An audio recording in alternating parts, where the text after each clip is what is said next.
Brushing टेक्निकमध्ये आपण 4 नियम पाळायला हवे. 2 मिनिटात brushing, soft toothbrush, circular motion आणि विदाउट एनी प्रेशर. हे रूल्स फॉलो केले तर आपले दात नक्कीच साफ होतात.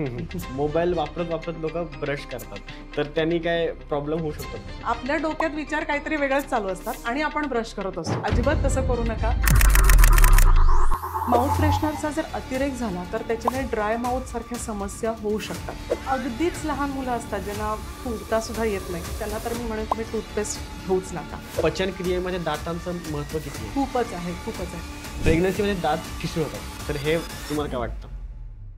रात्री ब्रश करून झोपायची सवय लागली की तुम्ही ब्रश नाही केला तर तुम्हाला झोपच लागत नाही. दातांचं ब्रशिंग, जीभ म्हणजे टंग क्लिनिंग आणि त्याचबरोबर हिरड्यांना मसाज, ह्या तिन्ही गोष्टी व्हायला हव्या. टूथ व्हाईटनिंगसाठी घरगुती उपाय पण खूप केले जातात, ते बरोबर आहे करणं?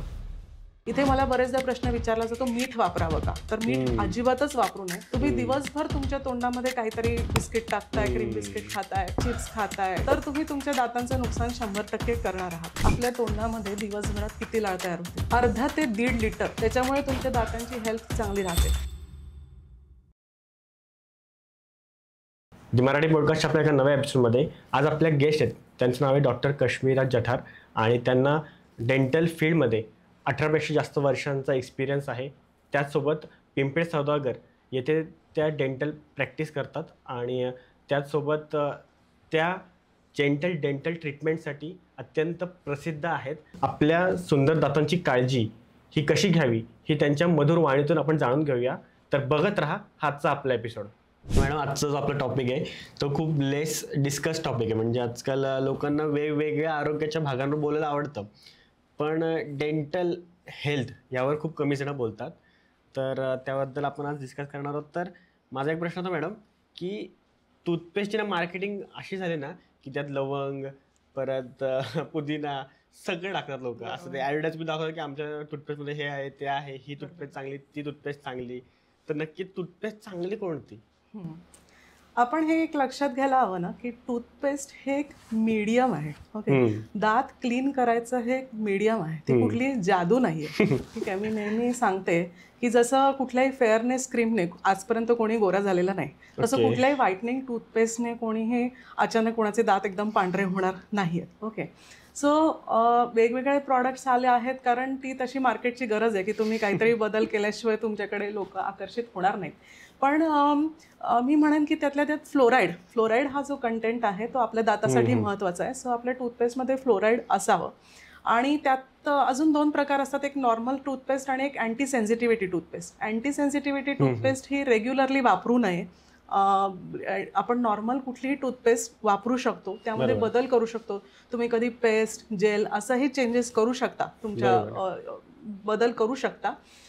सो हा संपूर्णपणे आपला चॉईस असेल. पण मी नक्कीच सांगेन की टूथ पावडर वापरू नये, कारण टूथ पावडर ही खूप रफ असते पेस्टच्या कम्पॅरिझनमध्ये. सो टूथपेस्ट तुम्ही कुठलीही वापरू शकता. ओके, म्हणून ते टूथ पावडर आता म्हणजे मिळतच नाही. म्हणजे मला तर वाटतं कोण आता सध्या खूपच कमी. एक काळ होता ज्या टूथ पावडर मोठ्या प्रमाणात वापरल्या जायच्या. तरीही आहेत अजूनही टूथ पावडर, अजिबात नाही आहेत मार्केटमध्ये अवेलेबल असं नाही आहे. टूथ पावडर सुद्धा आहेत आणि त्या खूप जास्त दावा करतात की मी दात पांढरे करून देणार. तर आपण त्याविषयी तर नक्की बोलणारच आहोत याच्या पुढे की दात पांढरे आणि पिवळे काय प्रकार आहे. पण सध्या तरी मी म्हणेन की टूथपेस्ट आपण अगदी कुठलीही वापरू शकतो. ओके, मग त्याची मॅडम क्वांटिटी घेताना काय स्पेसिफिक मेजरमेंट असतं का की एवढीच घ्यायला हवी, तेवढीच घ्यायला हवी? पी साईज म्हणतो. ओके, पी म्हणजे आपला हिरवा जो दाणा असतो मटारचा, तेवढा टूथपेस्ट ही इनफ असते आपल्या सगळे दात घासण्यासाठी. लोकांना असं वाटतं की जास्त म्हणजे चांगलं. नाही, जास्त म्हणजे चांगलं म्हणजे फक्त टूथपेस्टच्याच बाबतीत नाही. मी तर म्हणेन की जास्त वेळ ब्रश करणं म्हणजे चांगलं, हे सुद्धा एक मिथ लोकांमध्ये आहे. तर इथे मी म्हणेन की ब्रशिंग टेक्निकबद्दल आपण बोलू. ब्रशिंग टेक्निकमध्ये आपण 4 नियम पाळायला हवे. एक, ब्रश हा आपला अतिशय सॉफ्ट असला पाहिजे. दुसरं, 2 मिनिटात ब्रशिंग संपलं पाहिजे. म्हणजे ते जास्त म्हणजे चांगलं. इथे मी सांगेन की 2 मिनिटं आपले सगळे दात घासून, तोंड स्वच्छ धुवून संपूर्ण प्रक्रिया करण्यासाठी इनफ असतात. त्यानंतर आपला जो ब्रश आहे तो गोल फिरला पाहिजे. म्हणजे हे जे आपण करतो हॉरिझॉन्टल ब्रशिंग, हे अजिबात न करता ब्रश हा गोल फिरला पाहिजे. आणि ब्रश करताना आपल्याला अजिबातच जोर द्यायचा नाही आहे. Gentle brushing is very important. आपल्या दातांवरती प्लाक म्हणजेच आपण काही खाल्ल्यानंतर एक चिकट पांढरा थर जो जमतो तो काढणं एवढंच ब्रशचं काम आहे, जे या 4 स्टेप्सनी होऊन जातं.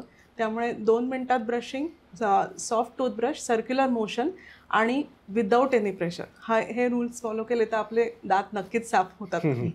चांगलं आहे. म्हणजे पण आपण विसरतो त्या गोष्टी फॉलो करायला. नक्कीच. कारण मला तर माहित नव्हतं की 2 मिनिटच वेळ द्यावा लागतो. मला वाटलं की जेवढं स्लो करेल किंवा थोडं खूप वेळ वेळ कराल तेवढं. मी तुम्हाला सांगू का, अक्षरशः मला रोज किमान एक पेशंट भेटतो ज्याने खूप जोरजोरात खूप वेळ ब्रश करून दातांची वाट लावलेली आहे, to be very frank. So मी खूप म्हणजे अगदी त्यांना दाताच्या कण्या करून सांगत असते, असं आता मी म्हणेन की एवढ्या जोरजोरात ब्रश करू नका, तुम्ही तुमच्या दातांचं उलट नुकसान करताय.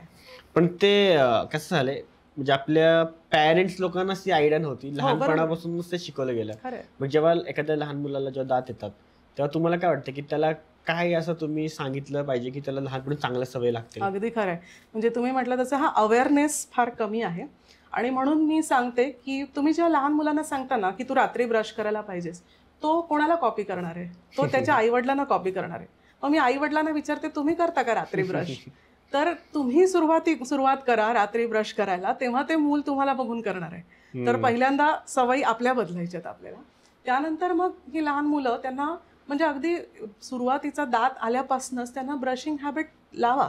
सकाळी ब्रश करायचंय, रात्री झोपताना ब्रश करायचंच आहे. आणि लहान मुलं कशी असतात की आपण म्हणतो मातीचा गोळा, की आपण त्याला आकार देऊ तसं ते घेतात. त्यामुळे तेव्हाच अशा चांगल्या सवयी त्यांच्यामध्ये बाणवणं हे जास्त खरं तर सोपं असतं. त्यामुळे ते सगळ्यात महत्त्वाचं आहे की रात्री ब्रश करून झोपणं ची सवय ही त्यांना तेव्हाच लावायची आहे. आणि त्याचबरोबर हेल्दी फूड हॅबिट्स, म्हणजे जसं की जास्तीत जास्त आपण फळं, कच्च्या भाज्या ह्या खायला हव्यात, नाही की चिप्स, चॉकलेट्स यांच्यावरती भर. आता मी म्हणेन की चिप्स, चॉकलेट्स अजिबात खाऊ नये असं सांगण्याचा काळच राहिलेला नाही, जे अशक्य झालेलं आहे. पण निदान त्याची फ्रिक्वेन्सी कमी करा. तुम्ही दिवसभर तुमच्या तोंडामध्ये काहीतरी बिस्किट टाकताय, क्रीम बिस्किट खाताय, चिप्स खाताय, चॉकलेट खाताय, कोल्ड्रिंक्स पिताय, तर तुम्ही तुमच्या दातांचं नुकसान 100% करणार आहात.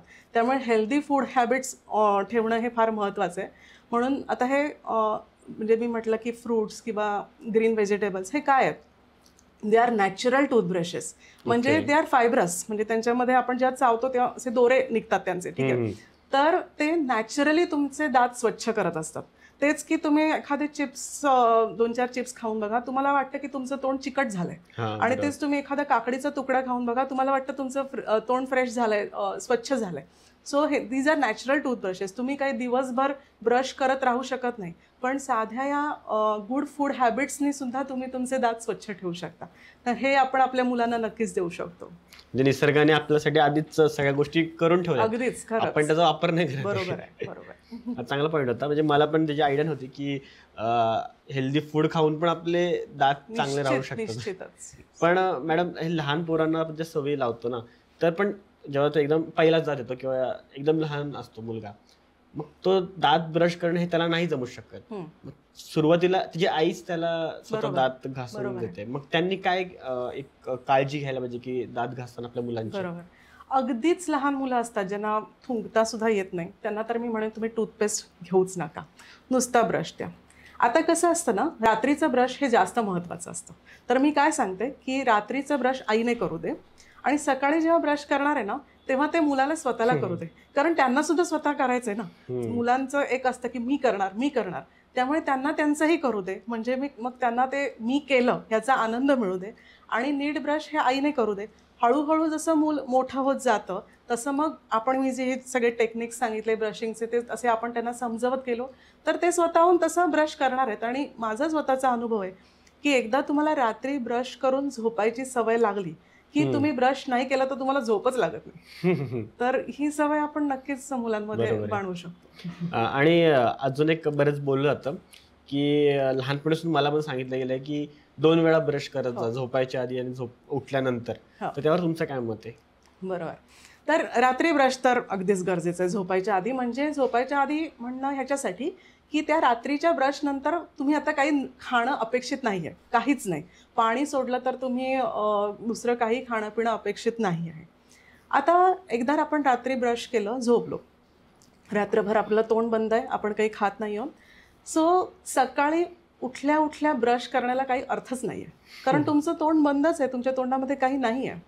पण तुम्ही एकदा ब्रेकफास्ट वगैरे केला, त्यानंतर तुम्ही शाळा, कॉलेज, तुमचं ऑफिस इथे जाताय, तुम्हाला तुमचं तोंड फ्रेश हवं आहे, तुमच्या तोंडामध्ये वास येऊ नये असं तुम्हाला हवं आहे, तर आयडियली ब्रेकफास्ट केल्यानंतर ब्रश करण्याला काही अर्थ आहे आणि त्याचा उपयोग आहे. त्यामुळे मी म्हणजे तुम्हाला अगदीच सवय असेल नसेलच शक्य, ठीक आहे, उठल्या उठल्या ब्रश करा. पण तुम्हाला अगदीच सांगते, हा ना सवयीचा भाग आहे. हां, आपल्याला असं वाटतं की उठल्या उठल्या मी ब्रश करायला हवं, पण तुम्ही बघा, रात्री ब्रश करून तुम्ही झोपलात, उठलात तर तुम्ही ॲक्च्युली तुमचं तोंड फ्रेश असतं, तुम्ही आरामात चूळ भरून तुमचं ब्रेकफास्ट वगैरे करू शकता. आणि त्यानंतर जर ब्रश केल्यानंतर जेव्हा तुम्ही ऑफिसला वगैरे जाता ना, तुम्हाला खूप छान फ्रेश वाटतं आणि त्याच्याने कॉन्फिडंट वाटतं. सो माझ्या मते ही सवय जास्त योग्य आहे, रात्री झोपताना ब्रश आणि सकाळी ब्रेकफास्ट नंतर ब्रश. हां, हे चांगलं, म्हणजे खरी गोष्ट, म्हणजे रात्री जाऊन केला असेल ब्रश तर सकाळी फ्रेशच वाटतंच. पण फक्त ऑडियन्सला हे सांगायला पाहिजे आपण की एक पॉइंट ते मिस नको करायला, की बाबा ते ब्रश केल्यानंतर खाल्लं नाही पाहिजे. येस, मी रात्री ब्रश केलं, पण नंतर काय काय ज्यूस प्यायलो, हे प्यायलो, तर त्याला काय. कारण आता लोक रात्री झोपतातच 2 वाजता. हो, खरं आहे. म्हणजे 11 वाजता ब्रश करतात आणि परत कोणाचा मेसेज आला का परत ते 2 वाजेपर्यंत आपण थांबतो. बरोबर, झोपण्याआधी ब्रश असं आपण म्हणूया मग त्याच्यासाठी, रात्री ब्रशपेक्षा.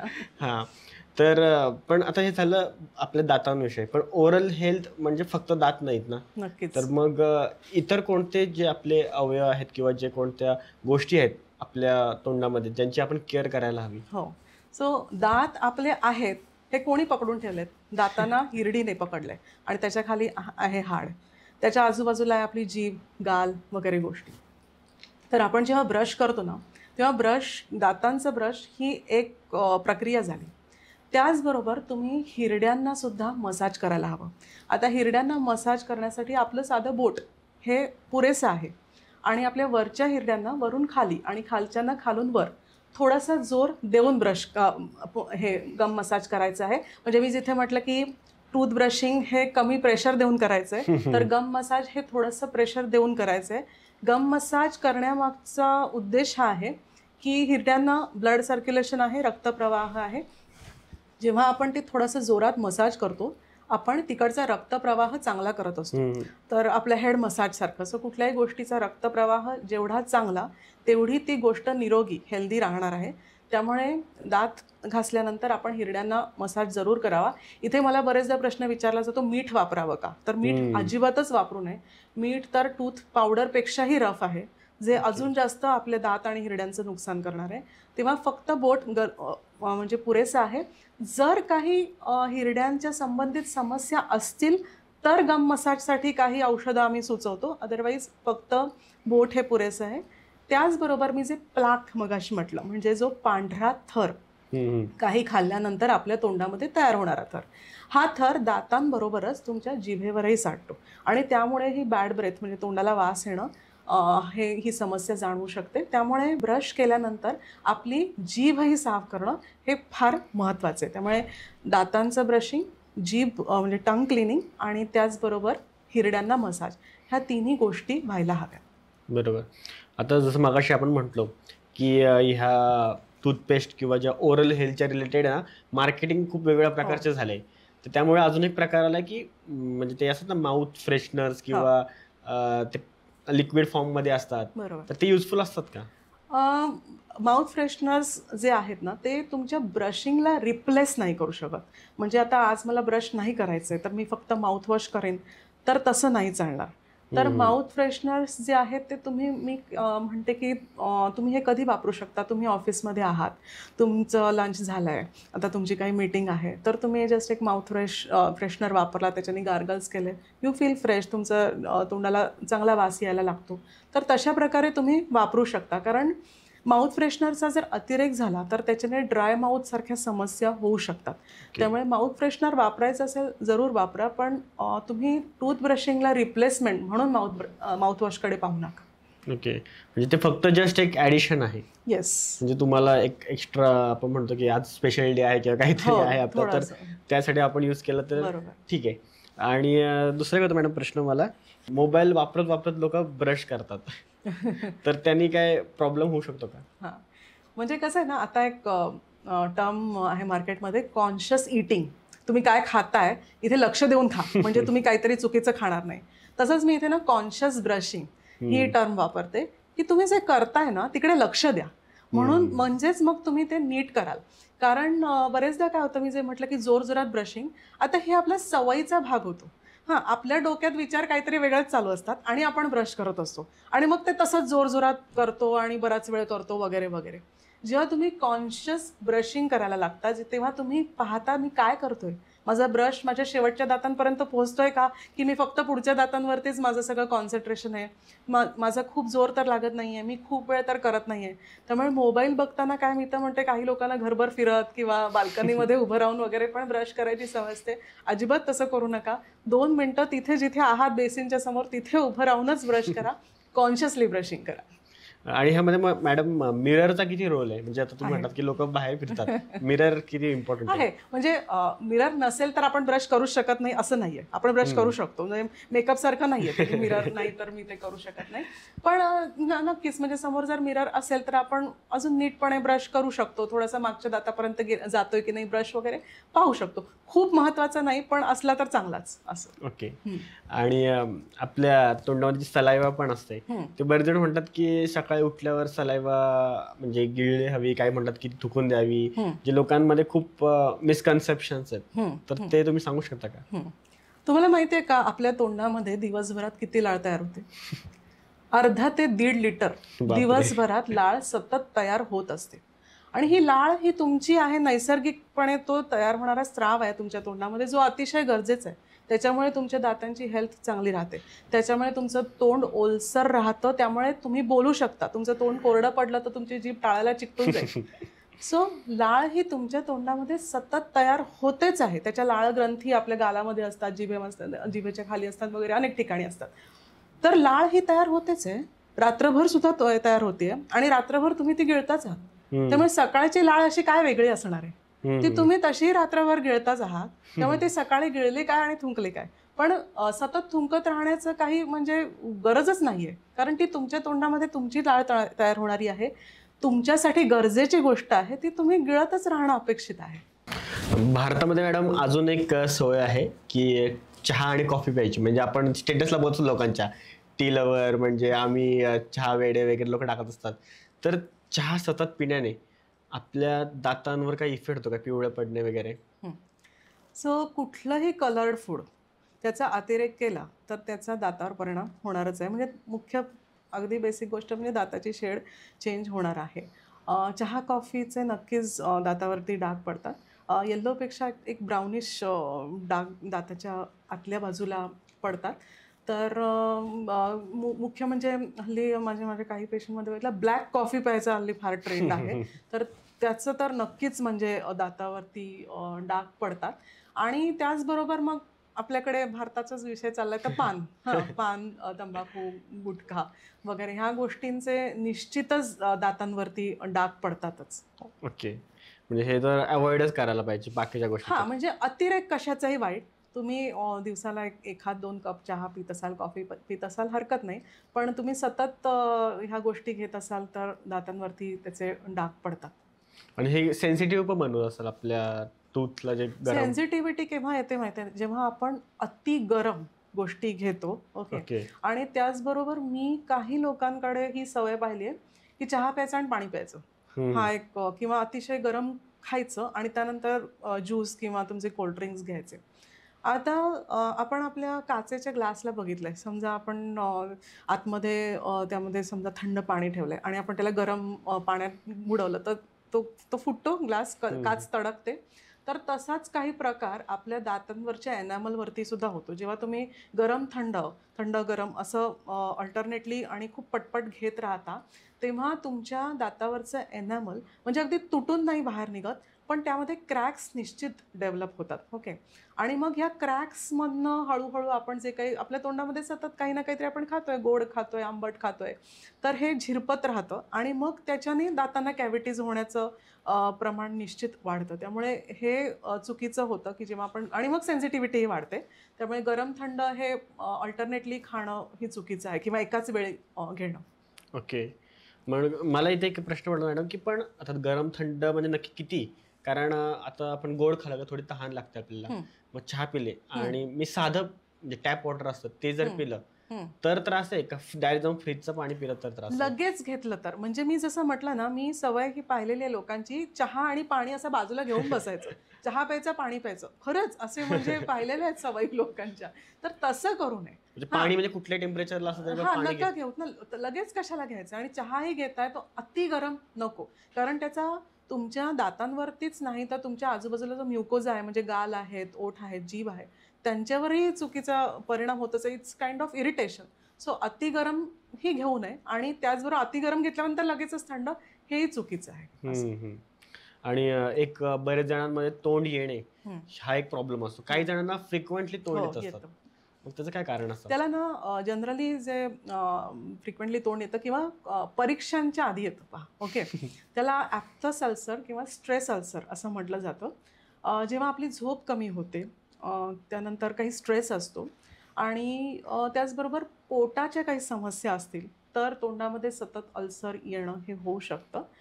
तर त्याच्यावरती अर्थातच म्हणजे या सगळ्या गोष्टींवरती काम करणं, आपल्या अँक्झायटीवरती, आपल्या स्ट्रेसवरती, आपल्या झोपेवरती काम करणं, आपल्या पोटाच्या समस्यांवरती हं, हं. काम करणं आहे. अजून एक तोंडामध्ये सतत अल्सर येण्याचं कारण आहे ब्रोकन टूथ, तुटलेला दात.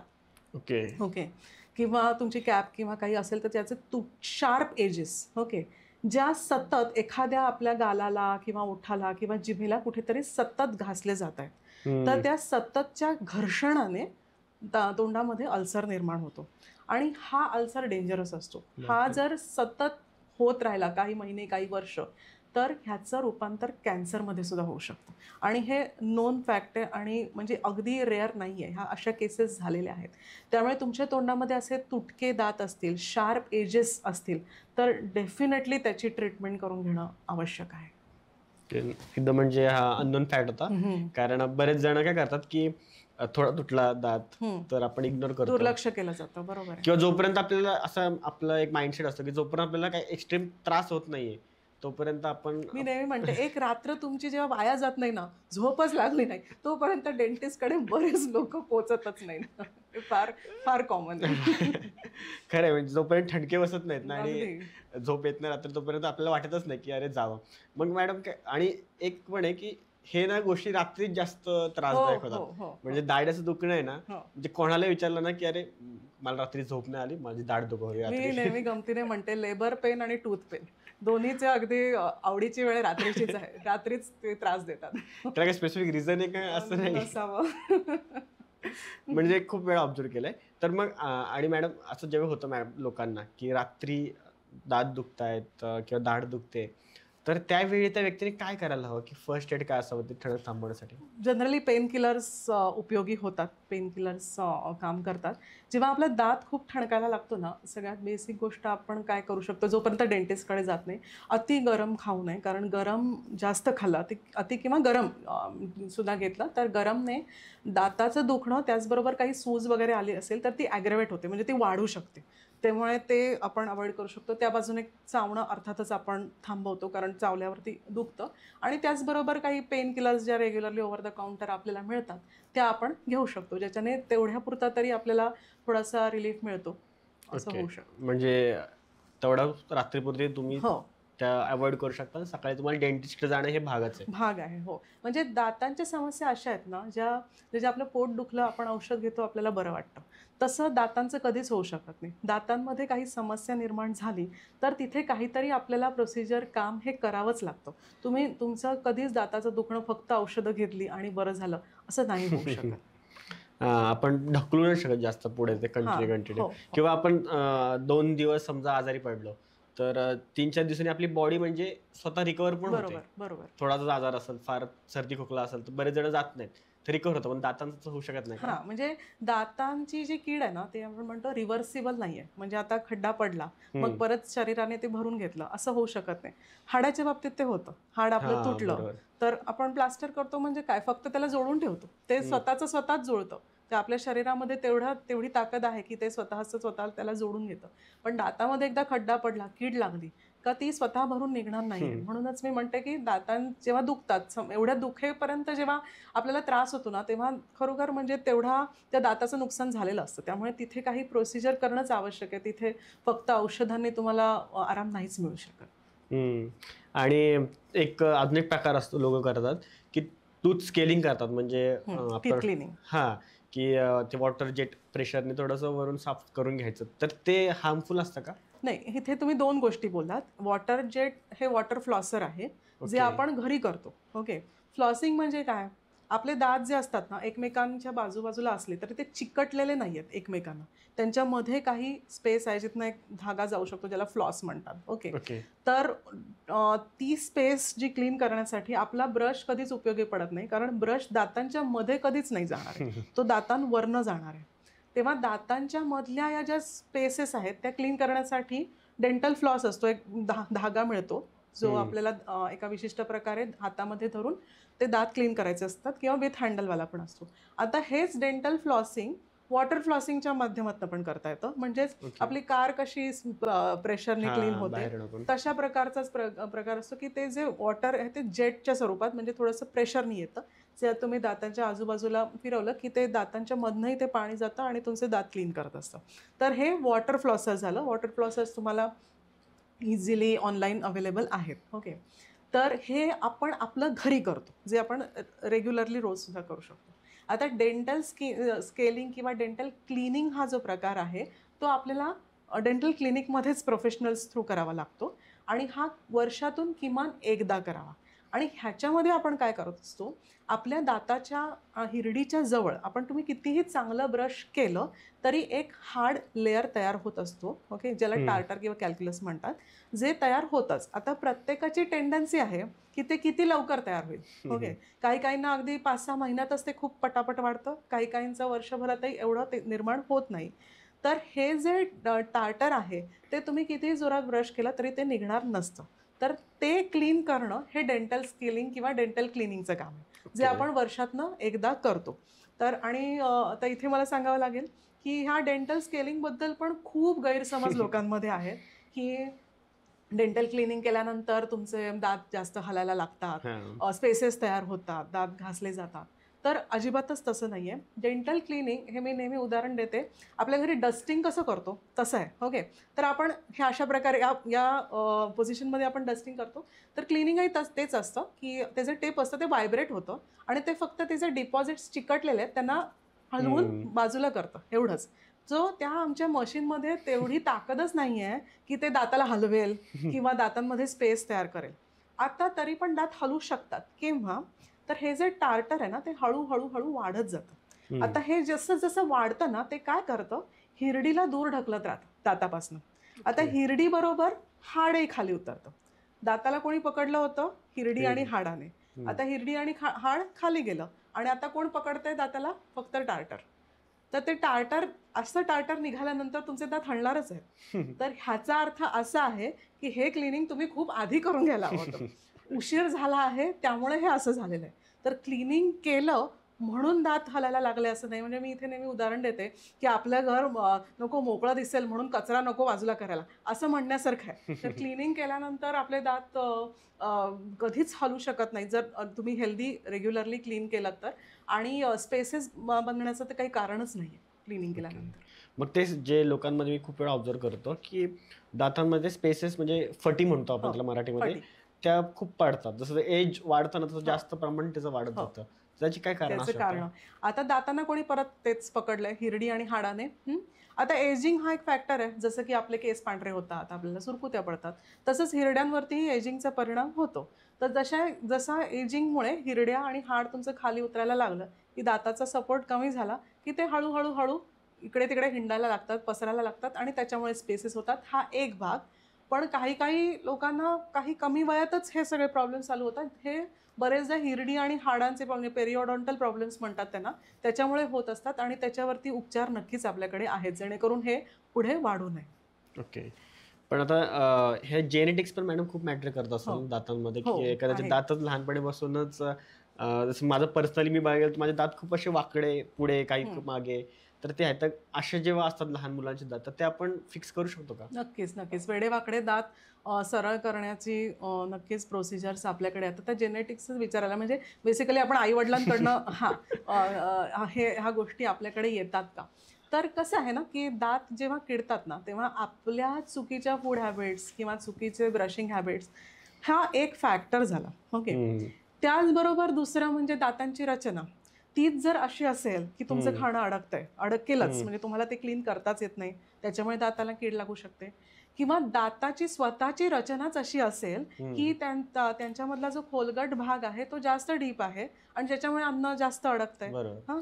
किंवा तुमची जी लाळ आहे ती थोडीशी जास्त ॲसिडिक आहे. ओके. ओके. ज्याच्यामुळे सुद्धा दातांना कीड लागण्याचं प्रमाण वाढू शकतं. तर फूड हॅबिट्स आणि ब्रशिंग हॅबिट्स हे तुम्ही नंतर डेव्हलप करत असता पण ह्या गोष्टी तुम्हाला तुमच्या आईवडिलांकडनंच येतात. म्हणजे क्राउडिंग म्हणजे वेडेवाकडे दात म्हणा किंवा दातांची स्वतःची ॲनाटॉमी त्याचं स्वतःचं स्ट्रक्चर किंवा तुमची लाळ तर ह्या गोष्टीही मॅटर करतात आणि त्यामुळे दात किडणं हे होऊ शकतं काही प्रमाणामध्ये. आता वेडेवाकडे दातांचा विचार चाललाय तर हो वेडेवाकडे दात हे सरळ करून घ्यायला हवेत 2 कारणांसाठी. एक एस्थेटिक म्हणजे चांगलं दिसतं आपल्याला सरळ व्यवस्थित दात हे केव्हाही छान दिसतात वेडेवाकडे दात नाही तेवढे चांगले दिसत तर त्यासाठी निश्चितच. आणि दुसरं फंक्शनल एस्थेटिक आणि फंक्शनल म्हणजे मी हेच म्हटलं की एकतर वेडेवाकडे दात हे स्वच्छ करणं हे नेहमीच जास्त चॅलेंजिंग असतं आणि दुसरं कधी कधी वेडेवाकडे दात हे अशा पोझिशनमध्ये असतात की वरचे आणि खालचे दात एकमेकांना ट्रॉमटाईज करतात म्हणजे त्रास देतात. म्हणजे वरचा दात खालच्या दाताला घासत राहतो किंवा तोडत राहतो.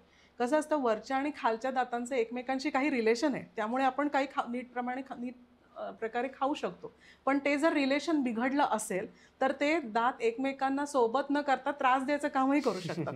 तर त्यासाठी सुद्धा आपल्याला वेडेवाकडे दात आपण सरळ करून घेणं आवश्यक आहे. म्हणजे खूप इम्पॉर्टंट आहे म्हणजे प्रत्येक जागी सोबत असावी. हा अगदीच अगदीच बॅलन्स बॅलन्स पाहिजे प्रत्येक गोष्टीमध्ये आयुष्यामध्ये.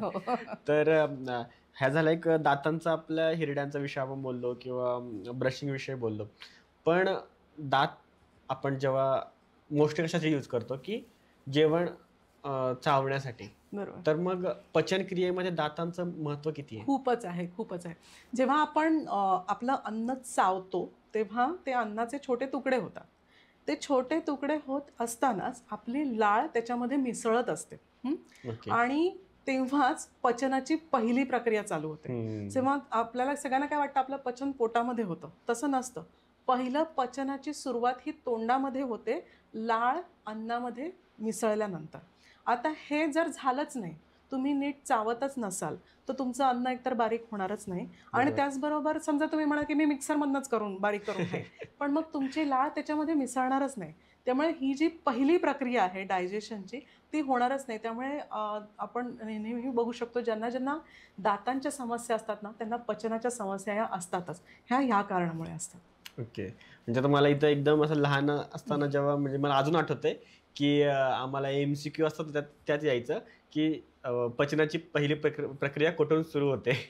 तर ते असायचं की दातांपासून तोंडापासून सुरू होते. म्हणून आपल्याकडे आई वडील सांगायचे 32 वेळा चावून खा.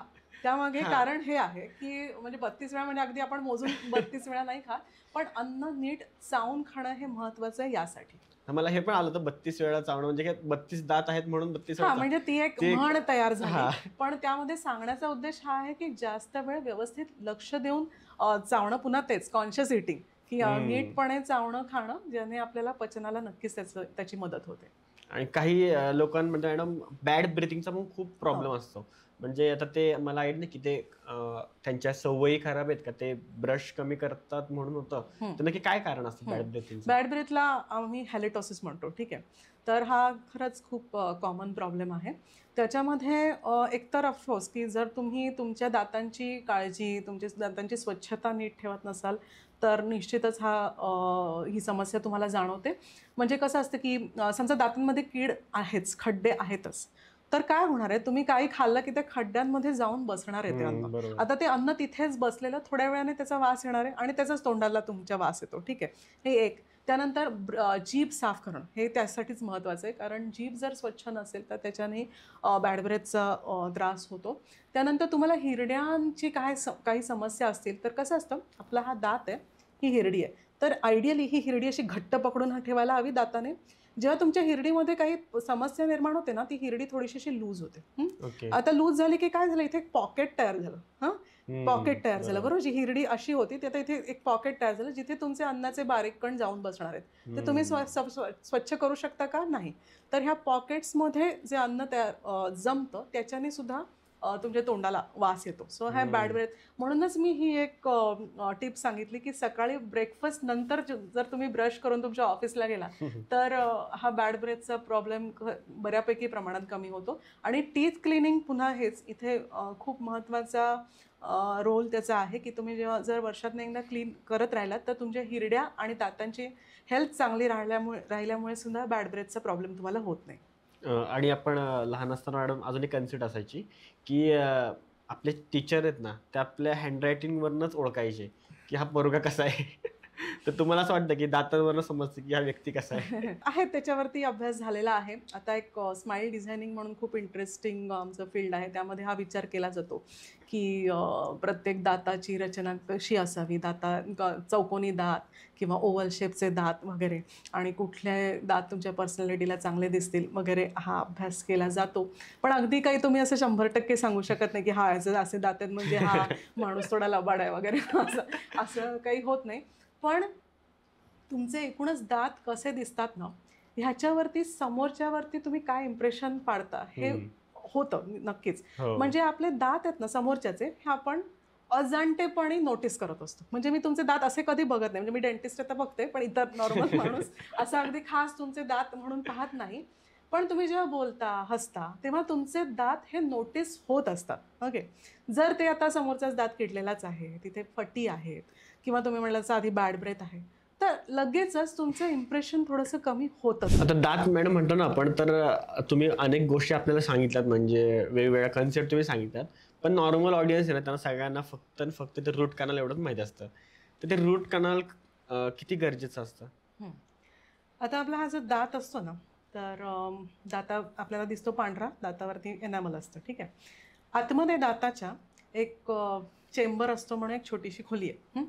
आणि तिथनं असा बारीक पाईप दातातनं गेलाय, दाताच्या मुळामधनं, जो नंतर शेवटी हाडामध्ये गेलेला आहे. ठीक आहे. आता दाताला सुरुवातीला कीड लागते, ती फक्त सुरुवातीच्या वरच्या ज्या पांढऱ्या भागामध्ये लागलेली असते.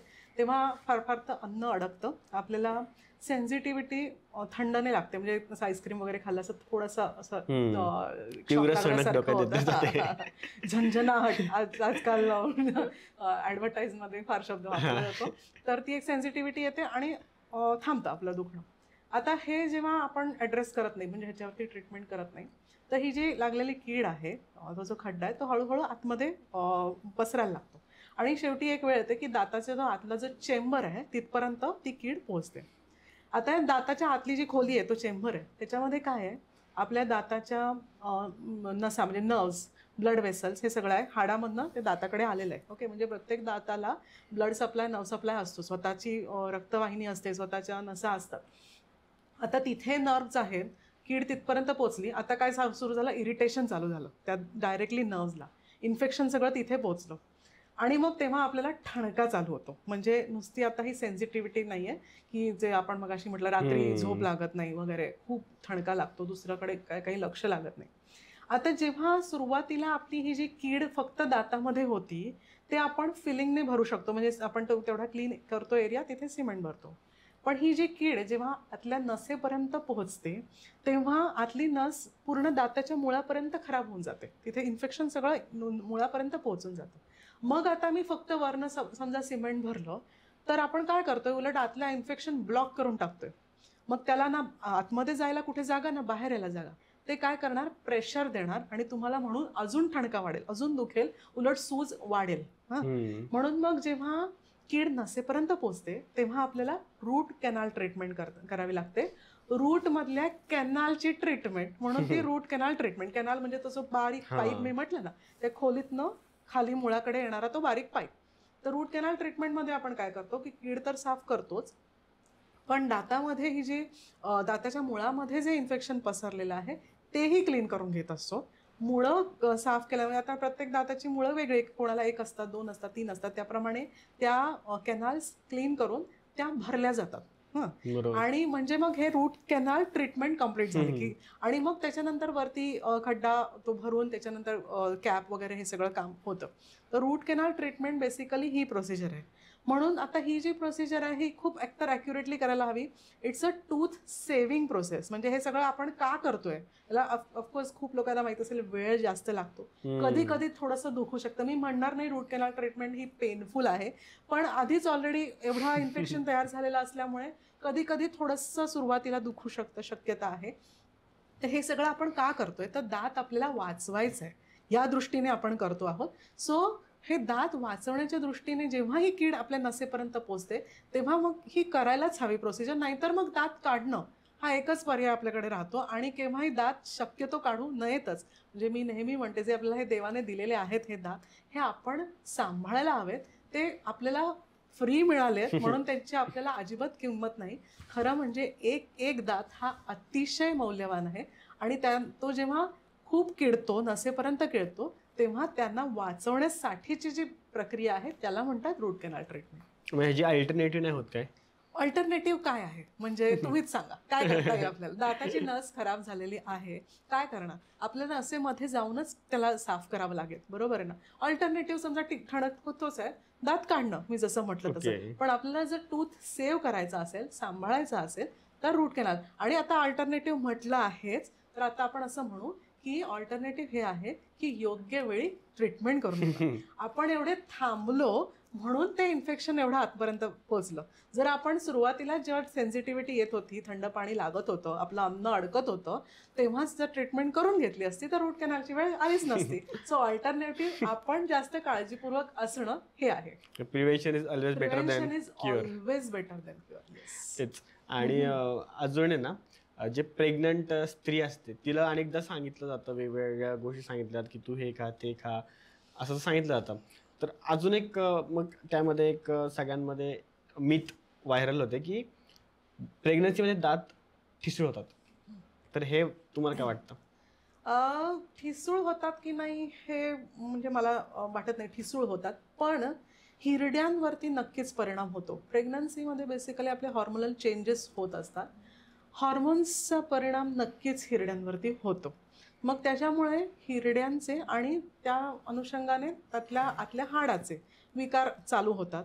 हिरड्या मी जसं म्हटलं, जे एक घट्ट पकडलेला दाताला जी हिरडी हवी होती ती तशी राहत नाही, ती थोडीशी विसविशीत होते. तिच्यामध्ये इन्फ्लमेशन तयार होतं, सूज तयार होते. ती सूज अल्टिमेटली आतल्या हाडामध्ये जाते आणि त्यामुळे दातांच्या समस्या निर्माण होऊ शकतात. प्रेग्नन्सीमध्ये हे नोन फॅक्ट आहे की हॉर्मोनल फॅक्टर्स. आणि मग ते आता प्रत्येकाला तेवढ्याच तीव्रतेने होईल असं नाही. कोणाला नाही अजिबात काही त्रास होणार, कोणाला जास्त प्रमाणात त्रास होऊ शकतो. तर मॅडम अजून एक गोष्ट आहे की लोक ना टूथ व्हाईट करायला खूप घरगुती उपाय करतात, तर ते चांगलं आहे का? हां, आता इथे सगळ्यात महत्त्वाचं मला सांगायला आवडेल की आपले दात ना असे पांढरे नसतातच. जर असे चॉकसारखे चॉकी व्हाईट पांढरे दात कोणाचे असतील ना तर ते उलट वाईट दिसतं. आपले दात हे पिवळसरच असतात. आता त्यामध्ये प्रत्येकाची शेड आहे. ओके, जसं आपल्या स्किनची शेड आहे त्याप्रमाणे आपल्या दातांचीही शेड आहे. होतं काय की आपण जेव्हा स्वतःचे दात पाहतो ना तेव्हा या अंतरावर बघतो, आणि जेव्हा तुमचे समोरच्याचे दात बघतो तेवढा या अंतरावर बघतो. त्यामुळे स्वतःचे दात हे नेहमी आपल्याला पिवळे दिसतात आणि समोरच्याचे दात पांढरे दिसतात. ठीक आहे, तर सगळ्यात महत्त्वाची ही गोष्ट आपण लक्षात घ्यायला हवी की दात पांढरे असे नसतातच. ओके, तर ते पिवळसर असतात. आता होतं काय, जेव्हा आपण घरी हे सगळ्या टीथ व्हाईटनिंगसाठी बघतो तर बरेचदा त्यामध्ये काही रफ गोष्टी असतात ज्या दातांवरती घासल्या जातात, किंवा लोक स्वतःच खूप जोरजोरात दात घासून सुद्धा दात पांढरे करायचा प्रयत्न करतात. आता आपले दात पांढरे का दिसतात, तर दातावरती एनॅमल नावाचं कवच आहे. एनॅमल हे पांढरं आहे. हे एनॅमल अतिशय कडक, म्हणजे शरीरातला सगळ्यात कठीण कडक जो काही पार्ट आहे तो एनॅमल आहे. त्यानंतर तिसरं म्हणजे एनॅमलमध्ये कुठली सेन्सिटिव्हिटी नाही, म्हणजे ते नॉर्मल आपण थंड गरम आरामात खाऊ शकतो, कुठलीही सेन्सिटिव्हिटी न येता. आता एनॅमलच्या आतमध्ये जो दात आहे ना त्याला म्हणतात डेंटिन, जो पिवळा आहे, एनॅमलच्या तुलनेमध्ये मऊ आहे थोडासा, म्हणजे अगदी सॉफ्ट नाही पण एनॅमलच्या तुलनेमध्ये कमी कडक आहे. आणि तिसरं म्हणजे सगळे सेन्सेशन्स आहेत ते इथे आहेत. आता आपण जेव्हा जोरात दात घासतो दात पांढरे करण्याच्या दृष्टीने किंवा अशा काही रफ पावडर्स वापरतो, तर त्या प्रोसेसमध्ये आपण हे दातावरचं एनॅमलच घासून काढतो. आता त्यामुळे काय झालं, एनॅमल घासलं गेलं तर आतला पिवळा दात अधिक दिसायला लागला. तर होणार काय आहे, खरं म्हणजे तुमचे दात जास्त पिवळे दिसायला लागणार आहेत, नाही की पांढरे. हां, आता हा पिवळा भाग काय आहे, एकतर तो मी म्हटलं तसं पिवळा आहे त्यामुळे पिवळा दिसणार आहे. तो सॉफ्ट असल्यामुळे तो स्टेन्स लवकर घेणार आहे. आपल्या अन्नामधले टी, कॉफी, हळद जे काय आहे त्यातले स्टेन्स तो लवकर कॅच करणार आहे. त्यामुळे अजून जास्त दातांचा रंग पिवळसर किंवा ब्राऊन व्हायला सुरुवात होते.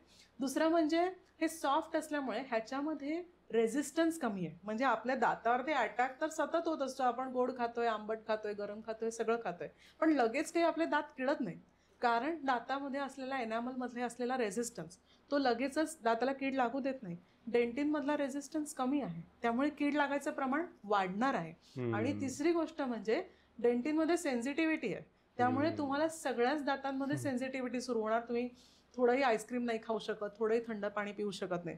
म्हणजे करायला गेलो होतो आपण एक दात पांढरे करणं, आणि उलट सगळ्या समस्या आपण त्यामध्ये निर्माण करून घेतो. दात जास्त पिवळे करतो, दाताला कीड जास्त लागते, त्यानंतर दाताची सेन्सिटिव्हिटी वाढते, आणि त्याचबरोबर ह्या जोरजोरात ब्रश करण्याच्या प्रोसिजरमध्ये आपण आपल्या हिरड्यांचंही नुकसान करतो. तर आता आपल्याला समजा एखादं फंक्शन आहे किंवा काय, तर आपल्याकडे टीथ व्हाईटनिंग प्रोसिजर्स आहेत ज्या अगेन टेम्पररीली तुमचे दात ब्राईटन करून देतात. डेफिनेटली सर त्या तुम्ही करून घेऊ शकता, पण घरगुती कुठल्या उपायांनी किंवा जोरजोरात ब्रशिंगनी दात पांढरे करायचा कृपया कोणीही प्रयत्न करू नका, असं मी सांगेन सगळ्यांनाच. म्हणजे इम्पॉर्टंट गोष्ट आहे, कारण आपल्याकडे कसं असतं की डॉक्टरपेक्षा घरचे उपाय जास्त करतो आपण. बरोबर, ते कमी करायला पाहिजे. आणि आपण जेव्हा मॅडम एज आपली वाढते तसं आपल्या वेगवेगळ्या अवयवांवर त्याचा इफेक्ट होतो. तसं बऱ्याच वेळा आपल्याला एकच लक्षात येतं की दात आपले जे आपल्या वृद्धपणात आहेत ते निघून जातात. तर ती खरी गोष्ट आहे का? हां, आता इथे दोन गोष्टी आहेत. एकतर एक काळ आत्ता आपण ज्या जास्त वृद्धांना पाहतो दात गेलेले, एक काळ असा होता की तेवढे रूट कॅनल्स वगैरे आपल्याकडे कॉमन नव्हते, तर किडल्या दात की काढून टाक, हे बरेचदा झालं बऱ्याच लोकांच्या बाबतीत. तर ते एक कारण असतं की त्यांचे आत्ता दात राहिलेले नाहीत. दुसरं मी मगाशी म्हटलं तसं एजिंग हा फॅक्टर डेफिनेटली आहे, जो प्रत्येकाच्या बाबतीत वेगळा आहे. जर हिरड्या आणि हाड यांचे जे काही विकार तुम्हाला असतील आणि ते योग्य वेळी त्यांच्यावरती उपचार नाही केले गेले, तर त्या हिरड्या हाड हळूहळू खाली खाली उतरतच जातं आणि तुमचे दात हलून पडूनच जातात. आणि एका विशिष्ट मर्यादेनंतर दात हलायला लागला की आपण खूप कमी गोष्टी त्या बाबतीत करू शकतो, बरेचदा ते दात निघूनच जातात. तर हेही एक कारण आहे. स्वतःचं दुर्लक्ष हेही आहे, पण गरजेचं नाही आहे की तुम्ही म्हातारे झालात म्हणजे तुमचे दात गेलेच पाहिजेत. मी अक्षरशः 85-90 वर्षांच्या व्यक्तींच्या ट्रीटमेंट केलेली आहे. माझ्याकडे एक 85 वर्षांच्या एक बाई आल्या होत्या, त्यांचं पहिलं टूथ फिलिंग तेव्हा होणार होतं, आणि म्हणजे बाकी दात एकदम फर्स्ट क्लास होते, ना हलत होते ना कीड होते. सो असतं, म्हणजे तुम्ही नीट काळजी घेतली, आणि ऑफकोर्स थोडासा जेनेटिकलही त्यामध्ये भाग आहे, पण दात तुमचे अगदी 100पर्यंतही पूर्ण राहू शकतात. गरज नाही आहे की ते पडायलाच हवेत. मग आता at the end of the podcast madam, मला एक तुमच्याकडे जाणून घ्यायचं की आता जसं तुम्ही म्हणतात की त्यावेळी एवढी टेक्नॉलॉजी नव्हती, तर आत्ता जी ॲडव्हान्समेंट चालली आणि त्याचसोबत आपण बघतो ते AIचं जग व्हायला लागले हळूहळू. तर मग काय असं टेक्नॉलॉजी आहेत की ज्या दातांमध्ये खूप इफेक्टिव्ह आहेत? नक्कीच, आपण म्हणजे आता टेक्नॉलॉजीचा खरोखर खूपच वापर डेंटिस्ट्रीमध्ये करतोय. म्हणजे अगदी अगदी बेसिक म्हणायचं झालं तर टूथ डेंटल कॅप्स आपल्याला सगळ्यांना माहिती आहे, कॅप दातावरती बसवणं. तर याआधी आपण फिजिकल इम्प्रेशन घ्यायचं, म्हणजे आपल्या दाताचं रूप म्हणजे एक रेप्लिका आपल्याला लॅबमध्ये पाठवायला हवी ना, तर त्याच्याप्रमाणे ते दात बनवणार. तर ते रेप्लिका पाठवण्यासाठी, माप घेण्यासाठी आपल्याला फिजिकल इम्प्रेशन घ्यायला लागायचं, तोंडामध्ये काही घालावं लागायचं, जे बरेचदा थोडंसं अनकम्फर्टेबल वगैरे व्हायचं. तर आता आपल्याकडे डेंटल स्कॅनिंग आहे, ज्याच्यामध्ये पेनसारखी एक स्कॅनर तुमच्या तोंडामध्ये फिरतो, तुमचे हिरडी दातांचं व्यवस्थित अगदी खूप बारकाईने माप घेतलं जातं, आणि त्यानंतर हे डिजिटल स्वरूपात निर्माण झालेलं माप हे तसंच डिजिटलीच ट्रान्सफर होतं लॅबमध्ये, आणि मग लॅब त्याचा उपयोग करून 3D प्रिंटिंगने लिटरली कॅप बनवते आहे. सो ह्याच्यामध्ये होतं काय आहे की सगळे एरर्स, म्हणजे मी माप घेतानाचे होणारे एरर्स, इथून तिथे ते माप ट्रान्सफर होतानाचे एरर्स, तिथे कॅप बनतानाचे एरर्स, हे सगळे आपण मिनिमाइज करू शकतोय. त्यामुळे आजकालच्या कॅप्स ह्या विथ वॉरंटी येतात, तुम्हाला अगदी लाईफ टाईम वॉरंटीसुद्धा तुम्हाला मिळते की तेवढ्या काळात जर ती कॅप तुटली तर तुम्हाला ती रिप्लेस होईल. हे कशामुळे शक्य आहे की ती टेक्नॉलॉजी तशी आहे, त्यामुळे ते शक्य आहे. त्याचप्रमाणे आपण टीथ स्ट्रेटनिंगमध्ये खूप AIचा आता उपयोग झालेला आहे, की म्हणजे पूर्वी दात सरळ करायचे म्हणजे ब्रेसेस हा एकच उपाय होता, म्हणजे दातांवरती तारा बसवणं. आता आपल्याकडे अलायनर्स सारखे ऑप्शन्स आलेले आहेत, ज्याच्यामध्ये आपण काही ट्रान्सपरंट ट्रेज असतात जे आपल्या दातांवरती आपण घालतो. दर काही दिवसांनी आपण ते बदलतो आणि काही महिन्यांच्या कालावधीमध्ये तुमचे दात सरळ होत असतात. म्हणजे मेनली याच्यामध्ये 2 गोष्टी होतात, की ते तारा लावल्यानंतरचा जो काही डिस्कम्फर्ट आहे त्याच्यातनं तुम्हाला जावं लागत नाही, आणि दुसरं म्हणजे समोरच्याला कळतही नाही की तुमचे दात स्ट्रेट होत आहेत, म्हणजे तुम्ही अशी काही ट्रीटमेंट घेताय, आणि कारण ते इनव्हिजिबल ट्रीटमेंट असते. याच्यामध्ये आपण आर्टिफिशियल इंटेलिजन्सचा आणि डिजिटल टेक्नॉलॉजीचा खूपच उपयोग करतो आहोत. इम्प्लांट्स जे बसवले जातात, म्हणजे दात आपला एकदा गेला की सगळ्यात बेस्ट आणि which can go closest to the nature, म्हणजे नॅचरल जितकं फील होईल असा उपाय कुठला आहे तर इम्प्लांट. तर हे इम्प्लांट बसवण्यासाठी त्याच्या प्लॅनिंगमध्ये आपल्याला आर्टिफिशियल इंटेलिजन्सचा खूपच चांगला उपयोग होऊ शकतो. आणि हे म्हणजे अक्षरशः रोज काही ना काहीतरी नवीन येतं आहे, आणि जास्तीत जास्त आपण त्याचा इम्प्लिमेंट करायचा उपयोग करतोय, जेणेकरून आपण जास्तीत जास्त कम्फर्टेबल आणि चांगले रिझल्ट्स पेशंटला देऊ शकू. आजचा एकदम पॉडकास्ट मस्त झाला मॅडम. तुम्ही सगळ्या गोष्टीच्या मिसकन्सेप्शन आहेत किंवा मिथ्स आहेत लोकांच्या, तर सगळ्या क्लिअर केल्यात. तर धन्यवाद, तुम्ही आमच्या पॉडकास्टवर आलात. नक्कीच आपण पुन्हा भेटत राहू आणि लोकांना नॉलेज देत राहू.